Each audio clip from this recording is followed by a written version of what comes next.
భీష్మాచార్యుల వారు ఆ రోజున ప్రతిజ్ఞ చేస్తున్నాను, ఈనాటి నుంచి నేను ఘోర బ్రహ్మచర్యమునందుతాను. అసలు నాకు బిడ్డలన్న వాళ్ళు పుట్టారు.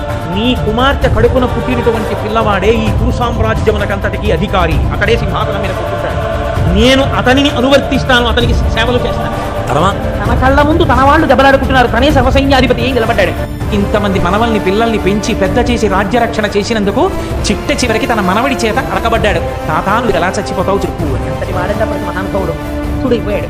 ధర్మం అంతా ముడతలు పడిపోయింది, గుర్తు నిలిచిపోయింది. అయినా మహానుభావుడు అంత ఓర్పు పట్టాడు అంటే ఎంత గొప్ప విషయం. తాను ఓదార్చే వాళ్ళు ఎవరు ఆయన గురించి పట్టించుకునేవాళ్ళు? తనని తానే ఓదార్చుకున్నాడు. ఒరే మనవడా, నేను చేతిలో ధనస్సు పట్టుకుని ఉన్నంత కాలం నన్ను పడగొట్టడం ఎవరికీ సాక్ష్యం కాదు. శిఖండిని అర్జునుడి రథం మీద నిలబెట్టండి. శిఖండి ఎదురుగుండా కనబడితే నేను బాణం వెయ్యను, ధనస్సు కింద పెట్టేస్తాను. ధనస్సు కింద పెట్టిన తర్వాత శిఖండి వెనక నుంచి అర్జునుడిని నా మీద బాణప్రయోగం చెయ్యమను. ఆ బాణపంజరంతో కింద పడిపోతాను. తర్వాత మీరు యుద్ధం చెయ్యండిరా అన్నాడు.